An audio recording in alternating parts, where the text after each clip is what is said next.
जय हिंद एवरीवन। आप सबका अनिल नरोला आईए स्टडी सेंटर पर स्वागत है। 2 दिन G20 की मीटिंग आज कल कंक्लूड हो गई है 10th ऑफ सितंबर। उसमें बहुत सारे आउटकम्स निकल कर आए। उसमें से आज हम डिस्कस करेंगे that is global biofuel alliance. ये कहीं ना कहीं इंटरनेशनल सोलर अलायंस का एक तरीके से मिरर है।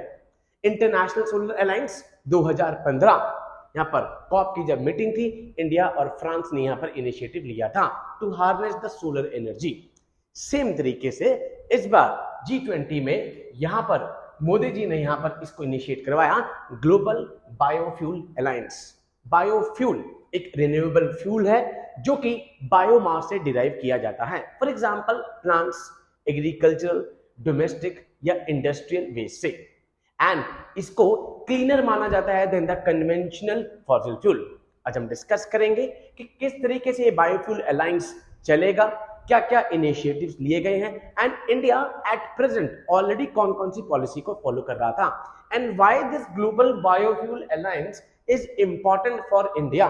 अब सबको पता है इंडिया का टारगेट है 2070 कार्बन न्यूट्रल का। एथेनॉल ब्लेंडिंग ऑलरेडी हम अचीव कर चुके हैं टारगेट से पहले, 10% ऑफ जो टारगेट था। सो हम देखते हैं कि इंडिया के लिए किस तरीके से ये यूजफुल रहेगा। Okay, now classification of the biofuels. यहाँ पर 4 जनरेशन है। First generation which is made from sugar, starch, vegetable oil, animal fats using conventional technology. ये फर्स्ट जनरेशन के बायोफ्यूल हैं। सेकेंड जनरेशन की अगर मैं बात करूं तो यहां कहां से ये डिराइव हो रहे हैं, प्रोड्यूस नॉन फूड क्रॉप से हो रहे हैं, such as cellulosic biofuels and waste biomass. मैंने आपको बताया बायोमास से इनको यहां पर प्रोड्यूस किया जा रहा है। थर्ड जनरेशन जिनको प्रोड्यूस किया जा रहा है from extracting oil of the algae. Fourth generation जिनको यहां पर they are made using the non Arabic land, that is non arable land. तो ये 4 आपके बायोफ्यूल के जनरेशंस आ गई।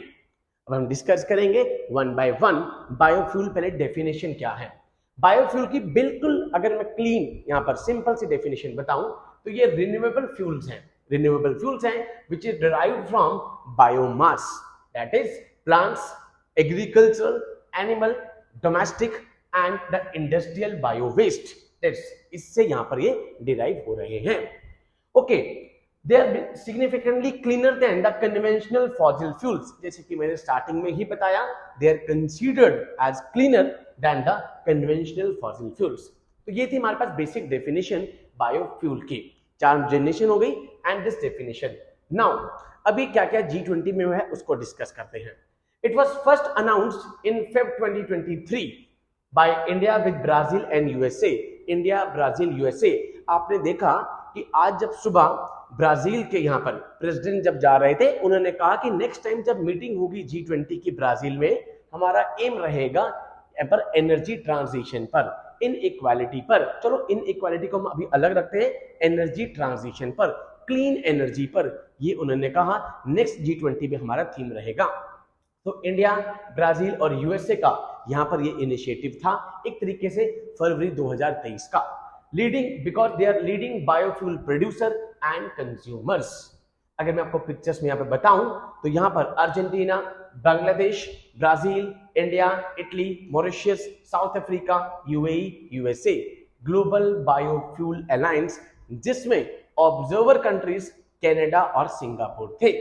G20 की मीटिंग में बहुत सारे इनिशिएटिव लिए गए, उसमें से एक लिया गया this one, global biofuel alliance. Same lines 2015 Paris में यहाँ पर नरेंद्र मोदी और फ्रांस ने इंटरनेशनल सोलर अलायंस स्टार्ट किया था for harnessing the solar energy. Sunshine countries, tropic of Cancer और ट्रॉपिक ऑफ कैप्रिकॉर्न के बीच की countries. Okay, now this alliance will have a 3 category membership structure. यहाँ पर जो इसका स्ट्रक्चर होगा इस तरीके से होगा, जिसमें एक तो मेंबर कंट्रीज होंगी यहाँ पर जिसने यहाँ पर अलायंस पे भी साइन करे हैं। Number 2 is the partner organisation, कौन कौन सी होंगी, and number 3 is the industry. इसका बेसिक एम क्या होगा यहाँ पर, enhance the global cooperation in biofuels and intensify their use. भाई बायोफ्यूल्स के सस्टेनेबल यूज एक तो, एंड यहाँ पर ग्लोबल कॉपरेशन चाहिए होगा in case of the biofuels. The alliance will be aimed for facilitating cooperation and intensify the use of sustainable biofuels. Sustainable biofuels को promote करने के लिए ये अलायंस कहीं ना कहीं बनाया है, सो दैट ट्रांसपोर्ट सेक्टर में यहां पर इसका सस्टेनेबल यूज हो, including in the transportation sector. This alliance launch today bye honourable prime minister Narendra Modi on the same lines of international solar alliance. International solar alliance भी मोदी जी ने ही यहाँ पर इनिशिएट करवाया था 2015 में।